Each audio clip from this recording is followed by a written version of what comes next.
ಪಂಚೆ ಉಟ್ಕೊಂಡ್ ಪಂಚಾಯ್ತಿ ಮಾಡೋನ್ಗೆ ಈ ಕಾಕಿ ತೊಟ್ಟಿರೋ ಪೊಲೀಸ್ನವ್ರು ಹೆದರ್ಕೊಳ್ಳೋದಿಲ್ಲ ಕಣಲ್ಲ. ಏನ ನಿನ್ ಗೌಡನ್ಗೆ ಕಾನೂನ್ ಗೊತ್ತಾ?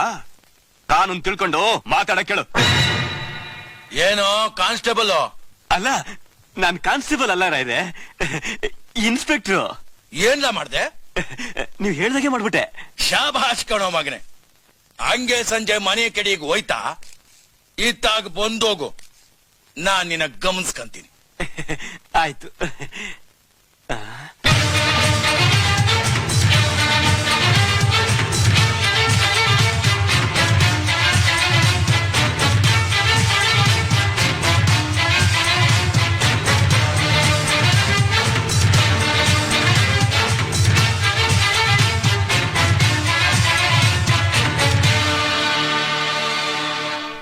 ಏನಯ್ಯ, ಕಾನೂನ್ ಬಗ್ಗೆ ಬೋಕ್ ಕಿಸಿದ್ ಬಿಟ್ಟಿದ್ಯಂತಲ್ಲ ನೀನು.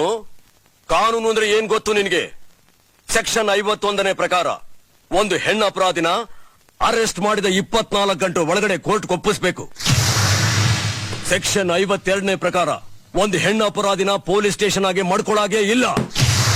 ಸೆಕ್ಷನ್ 53ನೇ ಪ್ರಕಾರ ಒಂದು ಹೆಣ್ಣು ಅಪರಾಧಿ ಇರೋ ಪೊಲೀಸ್ ಸ್ಟೇಷನ್ ಆಗಿ ಒಂದು ಹೆಣ್ಣು ಕಾನ್ಸ್ಟೇಬಲ್ ಇರಲೇಬೇಕು. ಸೆಕ್ಷನ್ 54ನೇ ಪ್ರಕಾರ ಆ ಹೆಣ್ಣು ಅಪರಾಧಿನ ಹೆಣ್ಣು ಕಾನ್ಸ್ಟೇಬಲ್ ವಿಚಾರಣೆ ಮಾಡಬೇಕು. ಇದ್ರಲ್ಲಿ ಯಾವ್ದಾದ್ರು ಒಂದನ್ನು ಮಾಡಿದ್ಯಾ ನೀನು? ರೇ, ಇವೆಲ್ಲ ಇಲ್ಲೇನ್ರಿ ಮಾತಾಡ್ತೀರಾ? ಕೋರ್ಟಿಗೆ ಬಂದು ಮಾತಾಡ್ರಿ. ಯಾವ್ದಯ್ಯ ಕೋರ್ಟ್?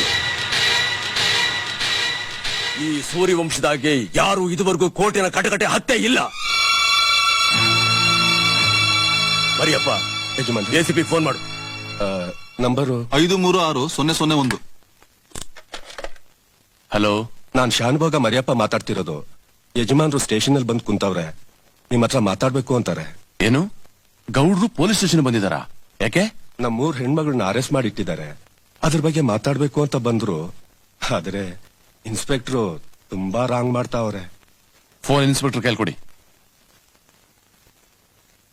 ಬುದ್ಧಿ ಇದೆಯೇನ್ರಿ ನಿಮ್ಗೆ? ಅವರೇ ಒಂದು ಹೈಕೋರ್ಟ್, ಕೋರ್ಟ್ ಯಾರಾದ್ರೂ ಪೊಲೀಸ್ ಸ್ಟೇಷನ್ ಕರೆಸ್ತಾರೇನ್ರಿ? ಸರ್, ಅದು ಮೊದಲ ಹುಡುಗಿ ರಿಲೀಸ್ ಮಾಡಿ.